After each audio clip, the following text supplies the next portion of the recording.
Hello everyone, I'm Dina Black-Prince. Today I'm going to interview Jim Hawkins. He done walk around the UK and I'd like to ask him some question about this walk. And also he lived in Bulgaria and I'm interested in his experience of living in Eastern Slavic country. So, Jim Hawkins, nice to meet you. Very nice to meet you. By the way, let me just say it's a pleasure to be here with you as well. We've picked a very nice place to be, haven't we? You picked, yeah, very beautiful campsite. Go to some campsite. And this is the owner, Michelle. I mean, in all fairness, it was more than was there. But they're doing very well, they're just getting... I said it's like pet therapy. That's it. This owner of this campsite. There you go. Good, yeah. Good boy, good boy, good boy. It's nice. What we have here? Ray. Oh, he's beautiful. Just watch. Are they all your animals rescue? Well, in one shape or another, they've been paid for, if you know what I mean, but he especially, he was in the worst condition when we got him. So this is a Jim, he's owner of this campsite, what it's called? Ken. Oh sorry, Kent. Kent. This is Bonner's Lodge, Carvin Park and bed and breakfast. 5-star bed and breakfast, mind, which is good. By Indian Motorcycles. It's an American motorbike, which there had been 2 manufacturers in America. Yeah. World War One. Indian and Harley Davidson. Yeah. And Harley Davidson destroyed, wiped the market with Indian, who are now making a comeback. Oh, Indian nice. motorbikes. And the most famous Indian motorbike is a 1922 Indian Scout, which set a land speed record at Bonneville at the hands of a New Zealander by the name of Bert Munro. Wow. A record that still stands to this day. See. Do you have a motorbike? What's that? Do you have a motorbike? I have. Do you? People have a Yamaha. I couldn't afford an Indian motorbike. As well. Beautiful. Chocolate one. What's his name? This is Merlin. Oh, Merlin. Merlin. And the other one is Sunny.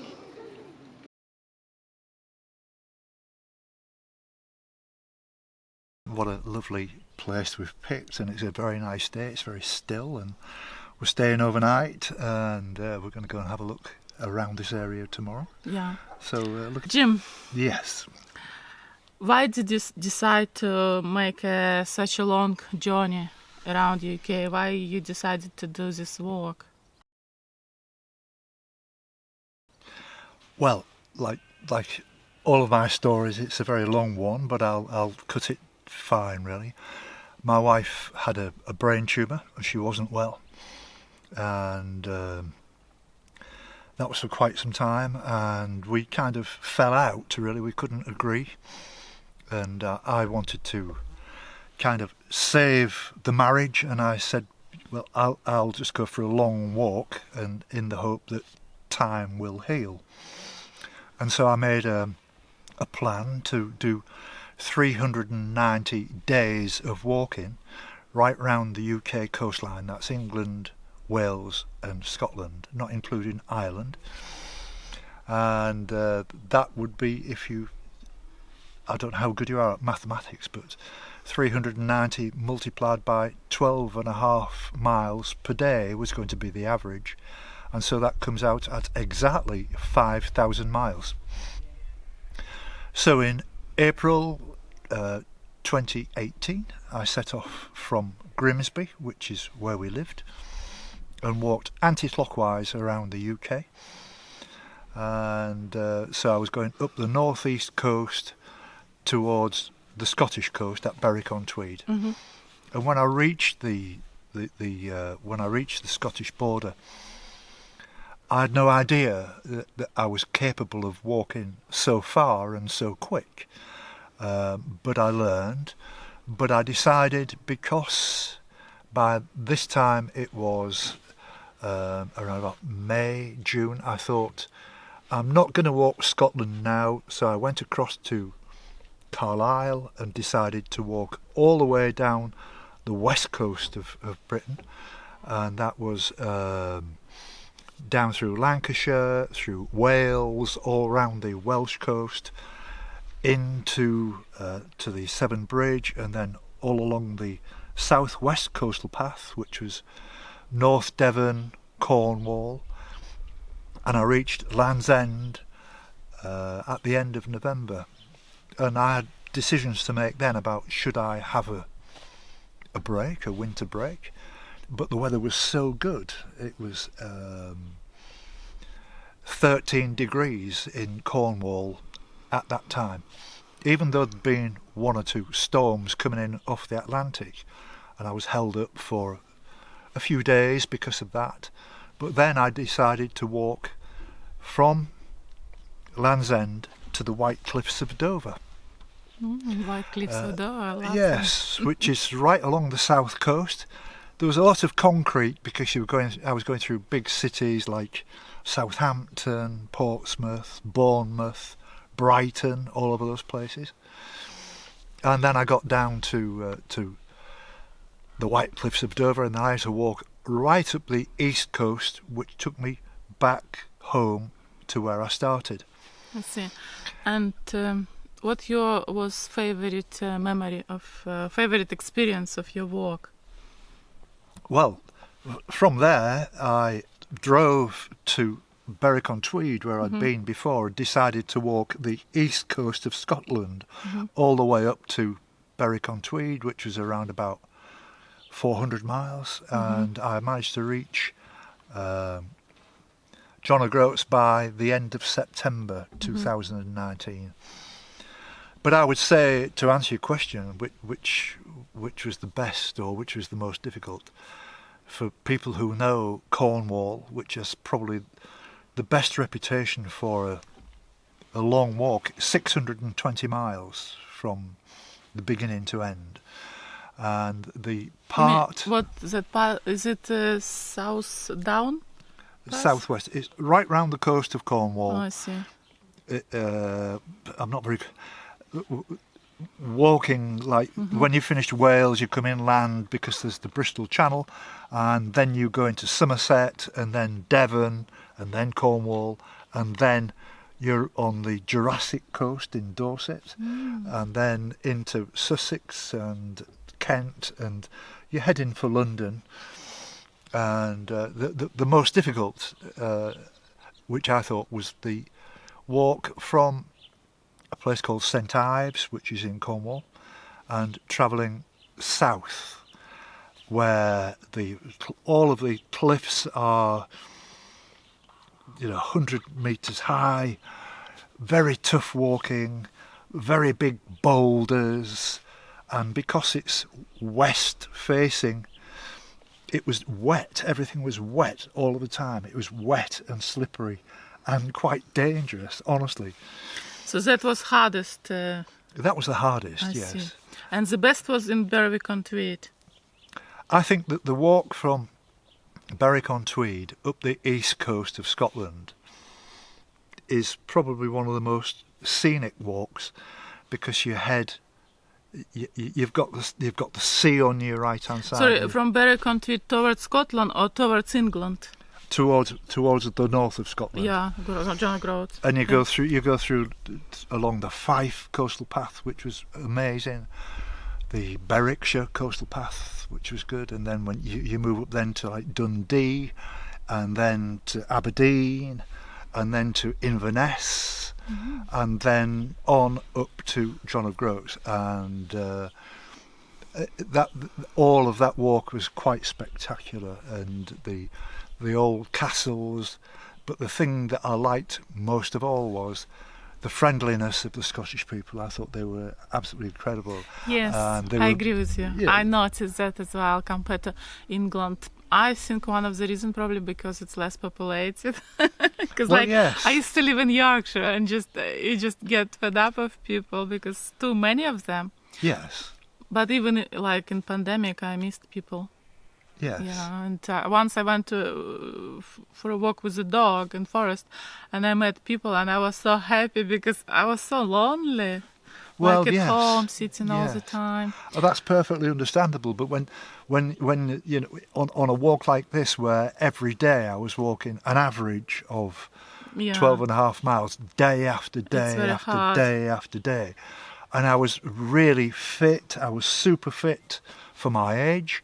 Where I mean, when I first saw your video, and I saw like, I think you was 71 at that time. Yes. And I thought, wow, and it just is stuck in my memory. And I always sometimes I was thinking about you and telling my friends about that guys walking around UK. So it's very interesting. It became a way of life. It was like my daughter said to me. My daughter is a wonderful woman, and she said, "You're becoming like a professional, Dad, aren't you?" She says, "It's becoming like an occupation," and it was very true. And I was very interested in what I was doing, and I was making films and meeting people, interviewing people, and every one of them. I won't say every one of them. There was people from all over Europe on that walk. But the Scottish people were absolutely tremendous, and especially when I used to go into the villages and meet them, and they would make me a cup of tea and say, "Come in and have a sandwich," and they were all really friendly, and especially Aberdeen, they were wonderful people. Yeah, I wanted to ask you about Aberdeen because I love Cairngorms because of Queen Victoria. Yes. So what was your experience of Aberdeenshire walking on that coast? It was amazing because I'm from Hull. I'm from the east coast of England, where the fishing industry was very big. As a child, I can remember the trawlers going out to sea, and I had many relatives, and some of them actually died. Lost at sea during fishing accidents. In Hull. In Hull, yes. Hull is on the River Humber. And, I love that area. And Aberdeen used to have this similar reputation as being a fishing community. But of course, with Scotland, the discovery of oil, it changed.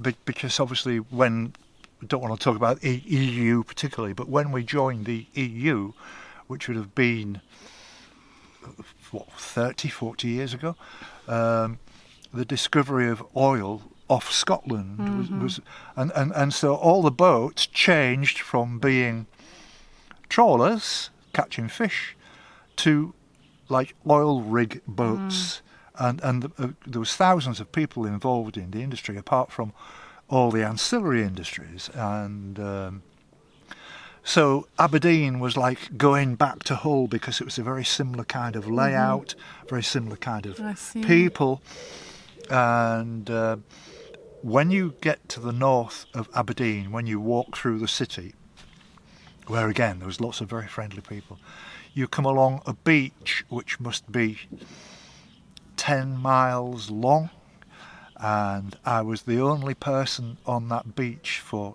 10 miles. I was on my own for 10 miles, and the wind was blowing in my face, and the sand. It was like being in the desert with a sandstorm, and I used to have to stop and find somewhere to shelter away from the wind and the sand.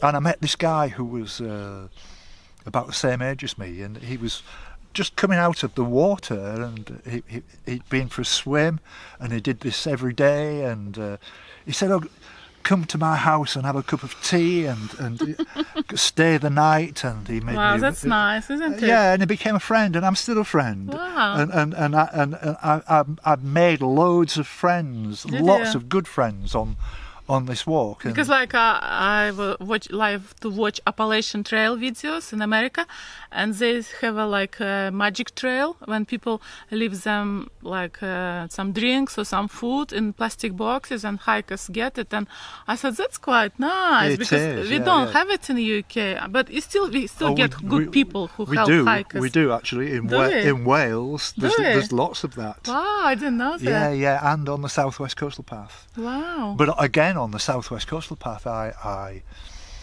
story is for New Year, between Christmas and New Year.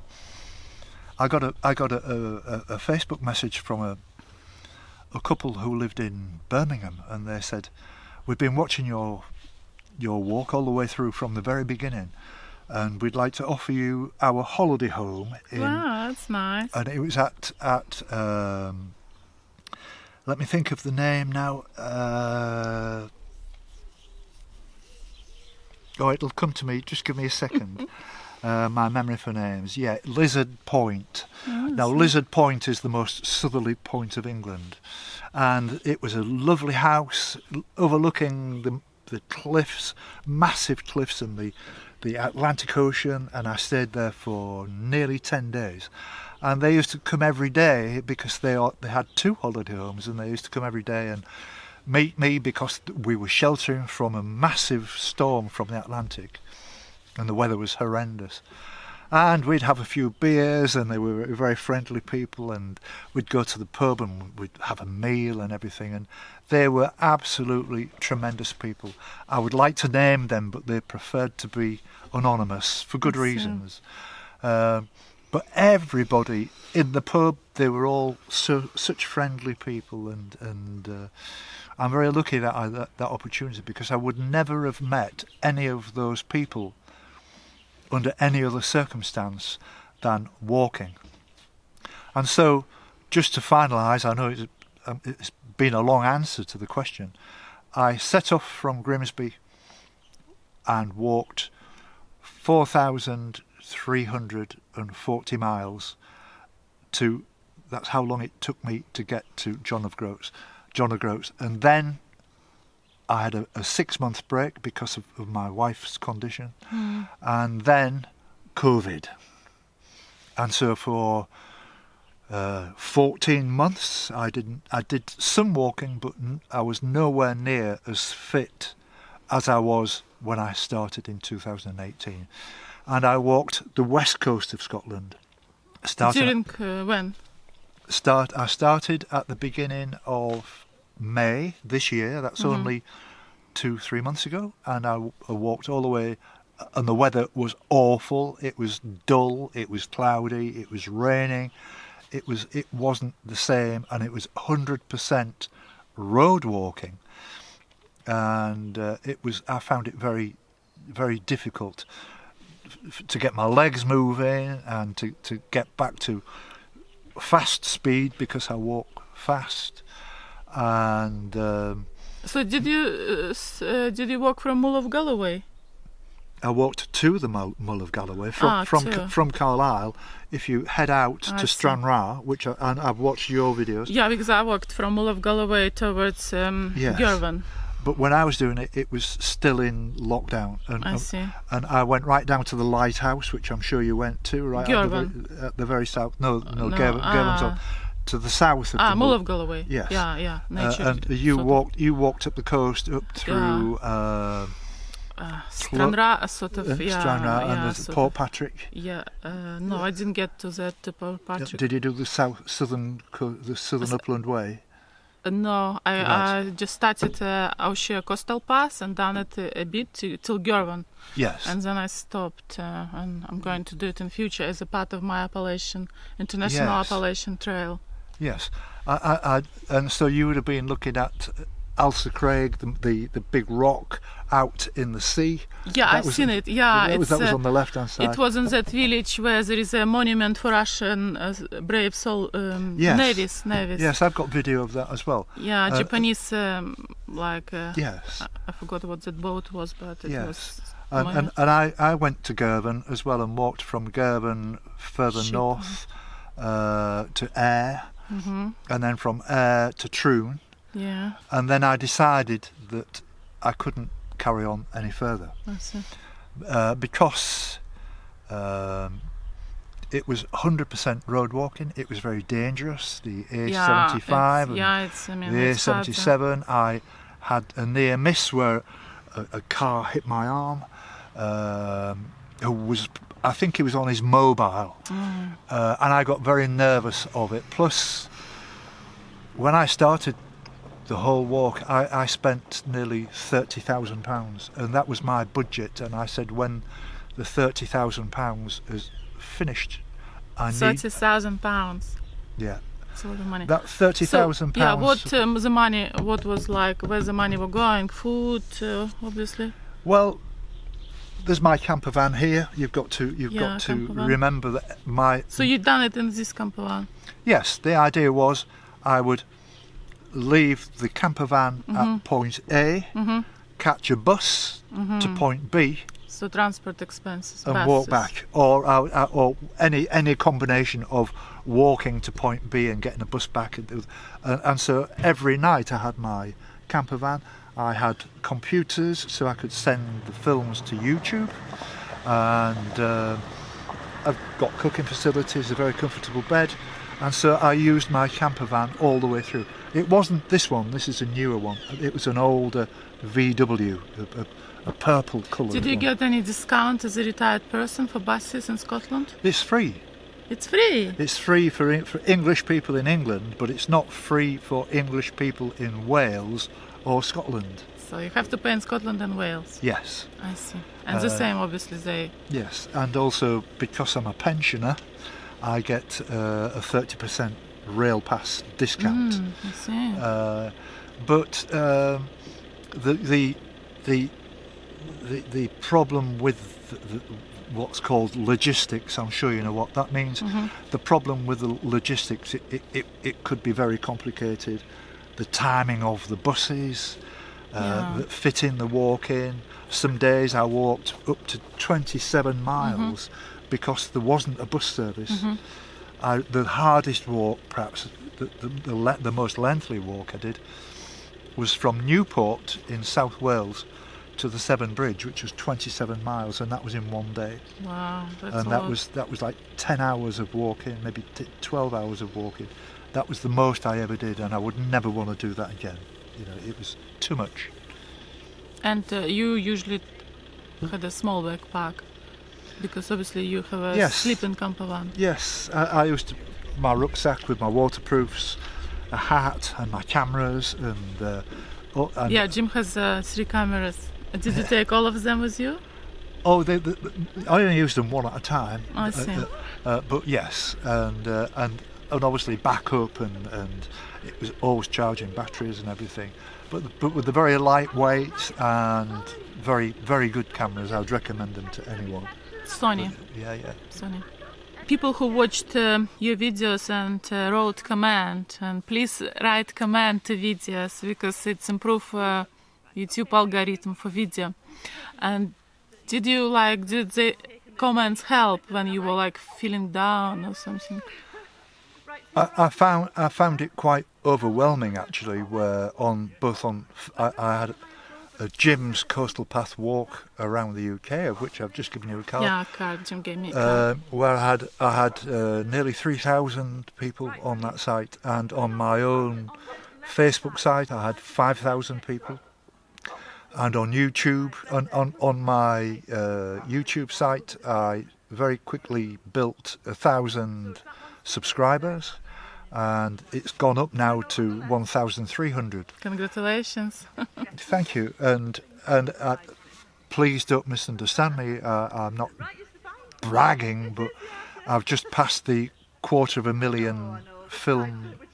250,000 people Views. have watched my Channel. channel, my films, and so the only downside with that really is that when it all finished, which was only a month ago, I just got really depressed and sort of lonely, because every day I'd been meeting all these people for all this time, and then all of a sudden it just came to an abrupt end, and which is the reason that we're here today. Yeah, You know, because Jim, I know you suffer with loneliness sometimes. Yes, and I do. we're new friends, and especially with pandemic, I think a lot of people Yes. feeling lonely, and Yes. sometimes it just you don't understand what's going on in the world, and it just doesn't help.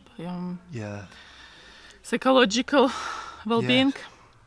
Yes, and I know with you're obviously from Eastern Europe, and I did tell you that I lived in Bulgaria Yes, for you 8 did years. tell me about Bulgaria, yeah.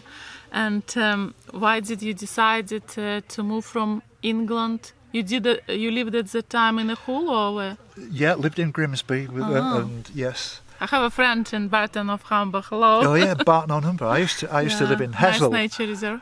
Yeah, I used to live in Hessel, and me and my children, we used to, when they were building the Humber Bridge, we used to take them down to the Humber Bridge and take a photograph of them nearly every week, and so the bridge had grown and they'd grown, and so it went on and on and Yeah, on. bridge is nice there. And so we spent a lot of time walking over the bridge, and it was like new, and the Queen opened it in 1981. Oh, I didn't know that. Oh yeah, in 1981, and Queen it was herself. it was the biggest single-span suspension bridge in the world until they opened a very similar one in Hong Kong, which was only a few feet longer, and it was 5,330 feet or something like that. So which year Humber Bridge was? Just short of 1 mile. see. Between the posts, it was just short of 1 mile. And which year Humber Bridge was opened? 1981. 1981. So that's 30 years. No, 40 years. It's 40. Let me think. Yeah, 40 years ago. Because Soviet Union collapsed in 1990, Yes. so Yes. I know these dates. Yes. So the story in brief, I married my second wife in 2004 in June. Trish, yeah? Trish. She's on Jim's Yes. channel. And Very nice lady. we got married on the Saturday, the 23rd of June. On the following day, the weather was so bad, and it had been the wettest June on record, and our house was flooded to a metre deep of water. And then a few days later, my wife's mother died, and so you can imagine my wife was very stressed by the whole situation. And a friend said to us, because we had the builders who were rebuilding the house, and which took 6 months, and my wife's So friend you were said, living while builders were rebuilding house? yeah, we were living upstairs I see. because I had all these edit machines and expensive equipment, I see. and I didn't want to leave the house. Yeah. And also my wife worked at a school which was just round the corner, and so we decided to stay. So a friend said, I have friends in Bulgaria, they would be more than happy to accommodate you for a short break. So we went. We went with our eyes wide open, because we'd heard about cheap houses, the good weather. Which year it was? That was 2008. Oh, I see. No, I beg your pardon. It was 2007. And so we decided to move to live in Bulgaria in February 2008. And we lived in the very northwest top corner on the River Danube. Our house was on the banks of the River Danube. So why did you decide to move? So you stayed with friends, yeah? And then for some time, and then you made a decision to move. Yes, we studied it. Trish didn't like a job very much. I didn't like my job particularly, and I was close then to retirement, so I get a pension and all these things, and so we bought a very nice house which had been built in 1937. It was very solid. It had lots of land, a big garden like nearly the size of a football pitch. And which town it was? It was a place called Vrav, V-R-A-V, which is near Vidin, where now there is a bridge across the river from Vidin to Romania. And how far is it from Sofia? I was only thinking of that the other day. It's about 150 miles, Yeah, I see. or 200 kilometres. So, And it's a terrible road. The E79 is probably the most dangerous road we've ever driven on. And I have to say, I have good friends in Bulgaria, but they are all very bad drivers. It was scaring at times. I know. They were maniacs. I was driving with Latvian guys who bring in parcels from UK to Latvia, and they said that as soon as you get to Latvia, everyone tried to cut you off and everything. Yeah. But we had a good time. We we rebuilt the house. It took us 3 years. We spent a lot of money, but we turned it into a palace with a lake in the garden, and the fish that I would catch in the River Danube would go in, and we had an underwater well which pumped fresh water into the pond, and you could dive in because it was 3 meters deep, and you could swim with the carp and the fish, and I loved it, absolutely loved it. And I became a DJ when I was... You said you'll send me photo of that house. I'd like to see it. Well, I've got it in my computer in the van. I'll show you it later. All right. And so then you created your own band, Purple Haze. Yes, I met two guys I was a DJ in a nightclub, and in Sofia. No, this is in Vidin. I see, Vidin. And they lived in Sofia, and so was it like a little town, and it was like what? Yeah, it was a small town. It's very neglected. It was very run down. All of the cruise boats which travel from Germany and Austria and through Serbia always stop, or they did then, at Vidin. They had a very nice market, but there was a lot of unemployment. It was as I say, run down. And my wife didn't like she liked the summers where the temperatures would reach an average of 35 degrees. But she didn't like the winters. She hated the winters because the winters would go down, the weather would go down to 10 to 15 or 20 minus centigrade, and she became uncomfortable with it. And so we moved to a very nice warm apartment in Sofia, right in the centre. One of the things that was noticeable to me was the massive difference between Eastern Europe and Western Europe, and I had some bad experiences driving through, like Albania and Serbia and the old Yugoslavia, Bosnia, these kind of places, all the way around to like the border of Italy, because we used to drive home to the UK quite often. We always took a different route. Sometimes we'd go through Munich, sometimes we'd go through Berlin, sometimes we would go through Luxembourg, Stuttgart, and through Belgium and France, and we always tried to look at places new and to make it an interesting journey.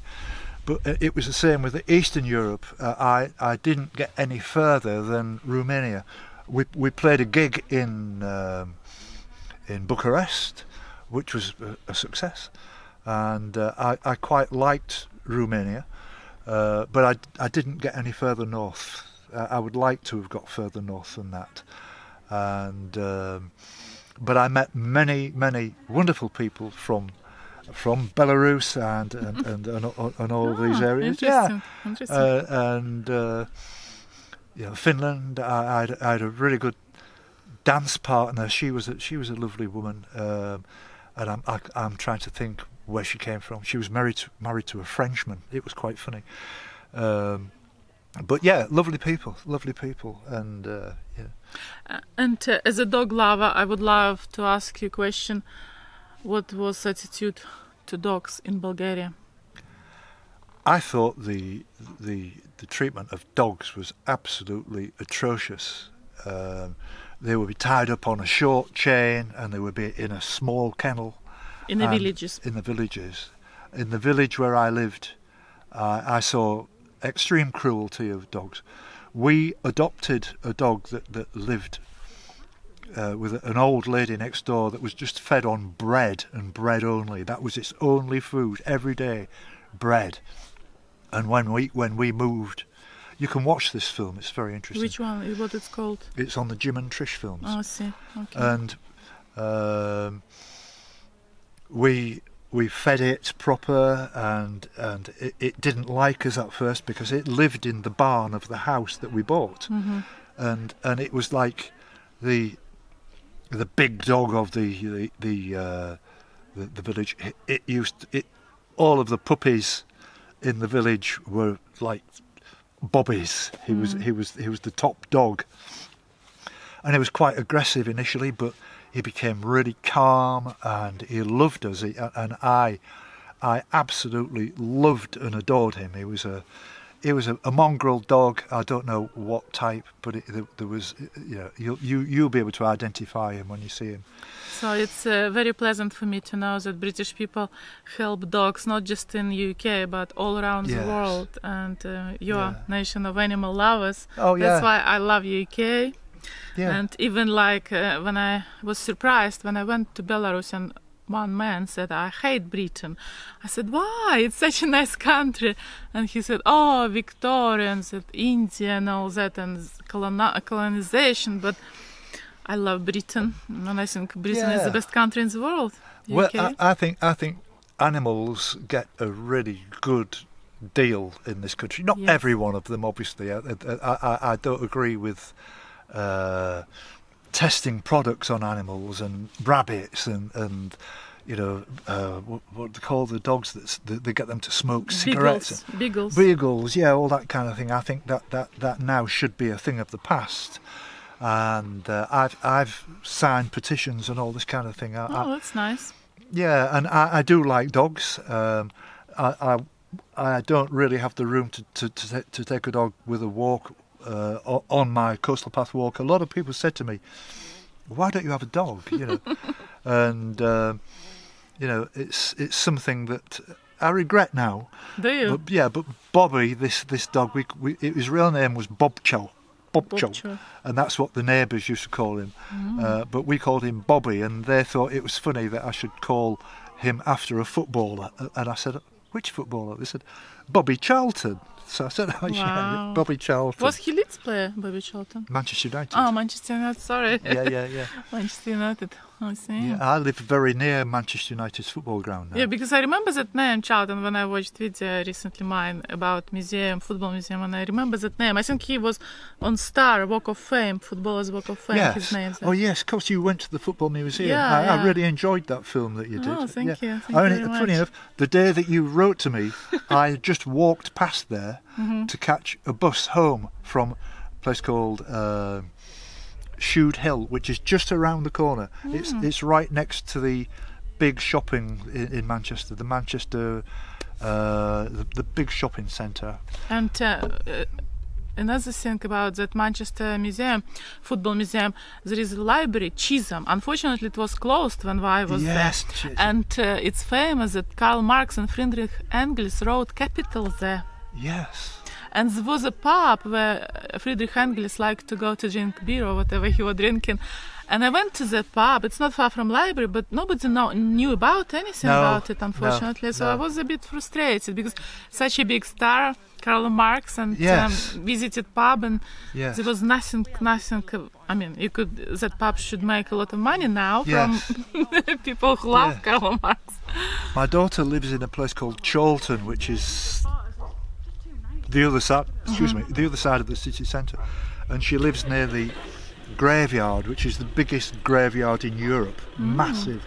And she took me around one day and showed me all of these people's gravestones, and it's quite remarkable. I said, "Why are you taking me around the graveyard? Are you getting me ready? Are you looking for a pitch for me? Am I so old now?" She thought that was quite funny, but it's near where she lives, and when her children were young, she used to take them on bikes and scooters, and they had the freedom to ride around without any danger of being on the roads. And it was good exercise. That she's made sure that my grandchildren are very fit, and they do lots of exercise and cycling and running and these kind of things. Yeah, I suppose one day they will be watching your video of Jim's coastal path around the UK. Well, on that score, with that in mind, the whole reason for starting to video when I set off on the walk was to make a film for my grandchildren, so that they would have something to look back on when I'm dead and gone. And I'm not far off now. I'm in my 70s. Oh no, don't say that. But then it became something different, because I was talking to people, interviewing people, and finding I was getting really good friendly responses, And when I set off on this walk, I had no idea how far I would be able to walk. I didn't know whether it would be 50 miles, 100 miles, 500 miles, and I just kept walking. And in the end, I walked 4,650. Wow, congratulations. Yeah. I wish I could have made the 5,000, but I would like to go back and do that north, west and north corner around to finish at John O'Groats. And maybe you might be available to come with me. Yeah, I would love to come on your walk, one of your walks, and walk together. At the moment, I'm not in the right frame of mind to even think about it for next year, and I spent a lot of money, and I need to recover my finances. Yeah. Because I want to have, a good life for the rest of my years, and I did spend a lot of money, and I just need to build up a reserve because I want to move from one house to another. So.